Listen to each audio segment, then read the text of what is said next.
स्थान ग्रहण करें। विश्व के सबसे बड़े नेता, गरीबों के मसीहा, जिन्होंने अपने 8 वर्ष के कार्यकाल में देश के गरीबों के जीवन में बहुत बड़ा परिवर्तन लाने का प्रयास करके दिखाया है और विश्व में भारत का नाम रोशन किया है। हम सब के नेता, भारत के प्रधानमंत्री श्री नरेंद्र मोदी जी आज राष्ट्रीय पदाधिकारियों की बैठक में आए हैं। मैं भारतीय जनता पार्टी के सभी प्रतिनिधियों की ओर से उनका स्वागत करता हूं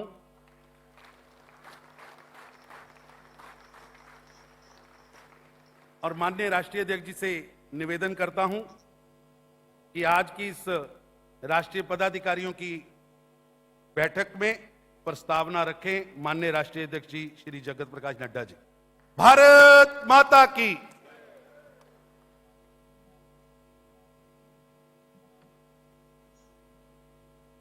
सभी बोले भारत माता की, भारत माता की। आज के इस राष्ट्रीय पदाधिकारी बैठक में हम सबके बीच में उपस्थित भारत के यशस्वी प्रधानमंत्री सम्माननीय श्री नरेंद्र मोदी जी, हमारे सभी राष्ट्रीय पदाधिकारी,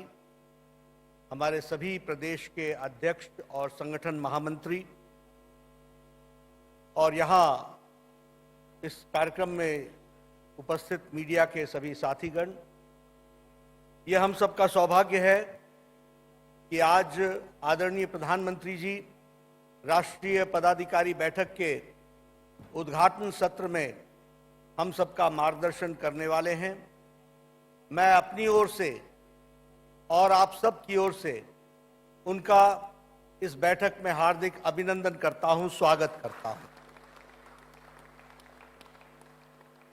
यह हमारे लिए बहुत ही सौभाग्य की बात है कि संगठन की जब जब आवश्यकता पड़ी है, संगठन की हमेशा आदरणीय प्रधानमंत्री जी का हमको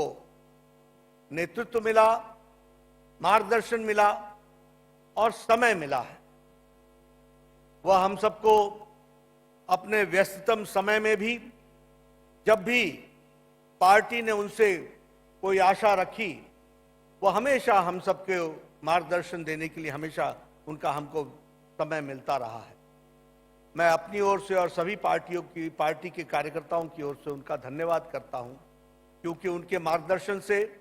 पार्टी को हम ताकत दे पाते हैं और पार्टी को आगे बढ़ाने में हम सब लोग अपना योगदान कर पाते हैं। मुझे याद है कि पिछली बैठक में आप आए थे और आपने हमें मार्गदर्शन दिया था और आपने लंबा समय हमारे साथ गुजारा था और जिसमें आपने पार्टी के कार्यशैली, रीति नीति, पार्टी की संस्कृति, पार्टी की कार्य पद्धति, इन सारे विषयों में आपने हम सबको बहुत तफसील से सारी बातें बताई थी। मुझे याद है कि आपने हमें उसी बैठक के अंदर कार्यकर्ता के संस्कार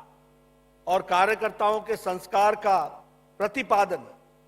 और किस तरीके से हम आगे आने वाले कार्यकर्ताओं को संस्कारित कर सकें, इसके भी आपने हम सबको बहुत कारगर उपाय भी बताए थे और किस तरीके से पार्टी को मजबूती की ओर ले जाया जा सकता है, इस पर आपका हमको मार्गदर्शन मिला। हम आपके धन्यवादी हैं कि कोविड के संक्रमण काल में जब सभी राजनीतिक दल एक तरीके से लॉकडाउन हो गई, एक तरीके से क्वारंटाइन हो गई, एक तरीके से आइसोलेशन में चली गई और सिर्फ नेता भी ट्विटर पर दिखे, ऐसे वक्त पर आपने हम सबको सेवा ही संगठन का मंत्र दिया और सेवा ही संगठन के मंत्र से भारतीय जनता पार्टी के करोड़ों कार्यकर्ताओं को कार्य करने के लिए प्रेरित किया और हमें इस बात की खुशी है कि आज भारतीय जनता पार्टी का एक एक कार्यकर्ता आपके बताए रास्ते के को समझते हुए और उस पर चलते हुए वो उसने इस इतिहास में दर्ज कराया कि जब जनता को कोविड में आवश्यकता थी तो समाज को साथ लेकर के सेवा ही संगठन के माध्यम से करोड़ों लोगों तक पहुंचने का और उनको राशन पहुंचाने का, दवाई पहुंचाने का, उनके दर्द पर मर्म लगाने का जो मंत्र आपने दिया, उसको भारतीय जनता पार्टी ने बखूबी निभाया।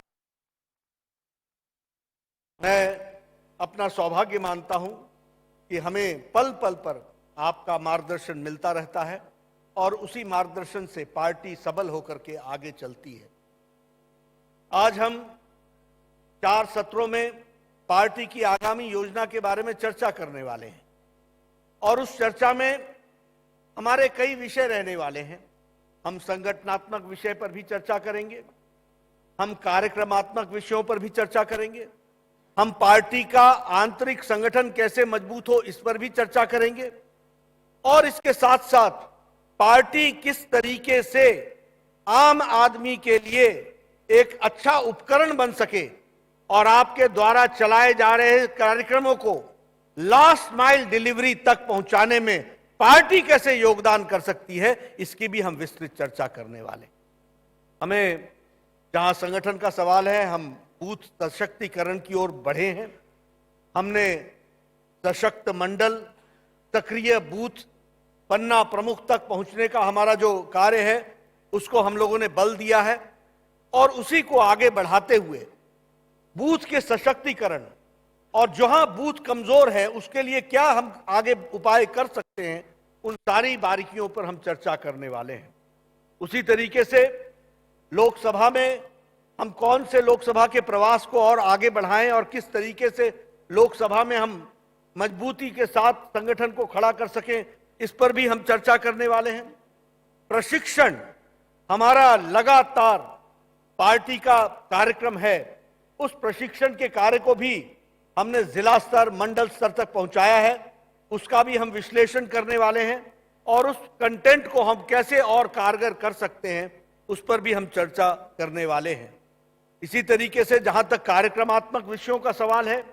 तो 2 तरीके से हम चर्चा करने वाले हैं। एक तो हमारे संगठन के लगातार सतत चलने वाले कार्यक्रम, उन कार्यक्रमों को हम कैसे आगे बढ़ा सकते हैं और कैसे उसको ताकत दे सकते हैं, इस पर हम चर्चा करेंगे।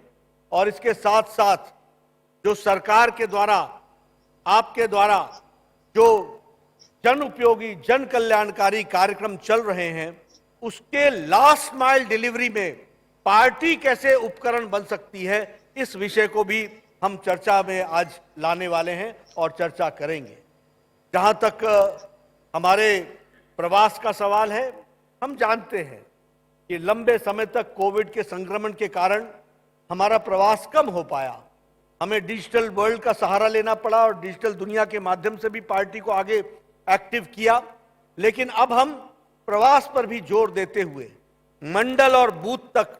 हम किस तरीके से अपने प्रवास क्रम को आगे बढ़ाएं, इन सारी बारीकियों पर हम चर्चा करके आगे बढ़ने वाले हैं। हम 3 वक्तव्य भी इस बैठक में लाने वाले हैं। एक तो आदरणीय प्रधानमंत्री जी के नेतृत्व में पिछले 8 साल में जो देश को मजबूत करने के लिए कार्यक्रम चलाए गए और जिससे देश का, जिसे कहते हैं होलिस्टिक अप्रोच में देश आगे बढ़ा है, इस सारे विषयों को और सारे कार्यक्रमों को एक वक्तव्य के रूप में हम पिरो करके देश के सामने रखना चाहते हैं। तो एक वक्तव्य हमारा ये रहने वाला है। दूसरा, उसी तरीके से हम आगे आने वाले समय में कार्यक्रमों के लिए किस तरीके से जो हमको चुनाव में सफलता मिली है, और एक बार नहीं बारंबार सफलता मिली है, हर चुनाव में हमारे विरोधियों ने हमें शिकस्त देने का हर भरपूर प्रयास किया है, लेकिन उसके बावजूद भारत की जनता का आदरणीय मोदी जी पर अटूट विश्वास और उनके कार्यक्रमों पर मुहर एक बार नहीं बारंबार लगाई है। इस विषय को भी हम जनता के सामने उनका धन्यवाद भी करेंगे, उनके आशीर्वाद के लिए भी धन्यवाद करेंगे। और अभी जो 4 राज्यों के चुनाव में नतीजे आए हैं उस पर भी हम तफसील से चर्चा करते हुए वक्तव्य देंगे। एक, हम राजस्थान की धरती पर आए हैं, राजस्थान का अपना गौरव है, राजस्थान का अपना वैलर है और जिसे कहते हैं देशभक्तों की भूमि, ये धर्म भूमि, कर्म भूमि, यह भूमि आज गहलोत सरकार में जिस तरीके से कुशासन चल रहा है और जिस तरीके से राजस्थान का नाम उनके गहलोत सरकार के कुशासन के कारण बदनाम हो रहा है, इस विषय के लिए भी भारतीय जनता पार्टी एक उपकरण के रूप में विपक्ष की भूमिका निभाते हुए ऐसी सरकार के कारनामों को उजागर करते हुए और उनको आगे बताते हुए यहां भारतीय जनता पार्टी का कमल खिले, इसके लिए भी हम इस प्रण को लेकर के आगे चलेंगे। इस तरीके से हम बड़े विस्तृत रूप से दिन भर में कार्यक्रमों को करने वाले हैं। आदरणीय प्रधानमंत्री जी का हम सबको हमेशा मार्गदर्शन मिलता रहा है और आज भी हमको उनका मार्गदर्शन मिलेगा। मैं आपके और प्रधानमंत्री जी के बीच में ज्यादा देर न रखता हुआ मैं आदरणीय प्रधानमंत्री जी को आमंत्रित करता हूं कि वह हम